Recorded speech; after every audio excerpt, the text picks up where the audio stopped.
World-renowned Israeli historian Benny Morris is back, and with him the publication of his latest book, The 30-Year Genocide, Turkey's Destruction of its Christian Minorities. According to the book, between 1.5 million to 2.5 million Christians were murdered in Asia Minor by Muslim forces from 1894 to 1924. The victims were Pontic Greeks, Assyrians, and Armenians. Islam played a major role. This is without doubt true, certainly about the perpetrators themselves, the people who went into Christian houses and, killed with axes and knives the inhabitants and raped the women, etc., and then plundered the houses. They were in large measure motivated, the actual perpetrators, by Islamic belief, that they were killing infidels, that the infidels hated them and were dangerous to the empire and were dangerous to Islam. And we find that in all the testimony, both by Turks and by Christians and by the consuls and the missionaries. Islam plays a major role in the 3 bouts of killing.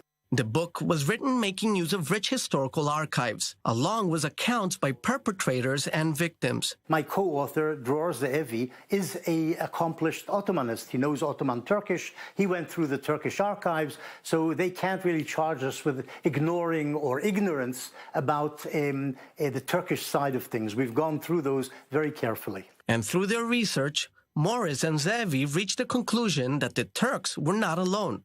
They had collaborators. They used the Kurds to do that. They used Chechens, they used Arabs, but mostly Kurds were the main helpers of the Ottomans, both, that is, of the Turks, both under the Ottoman regime and under the Young Turks, and also in Ataturk's day as well. And then later, he turned against the Kurds. The persecution of Christians began during the reign of Ottoman Sultan Abdul Hamid II in 1894. Abdul Hamid's pogroms of 1894-96. He hated Christians, and he said, would like to get rid of them. We have the quote about that. The persecution continued under the Young Turks from 1909 to 1918. Talat, the man who, the Young Turk who organized what's called the Armenian Genocide of 1915-16, was reputedly a highly devout Muslim. He prayed 5 times a day. He read chapters of the Quran all the time. So Islam probably played a role in his thinking when he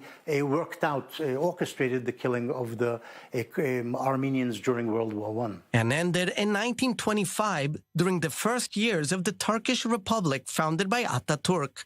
Ataturk was supposed to be secular, but he had grown up as a Muslim, and he understood what would motivate his people to do his work. And so he also calls for jihad. Many of Morris's findings are not new.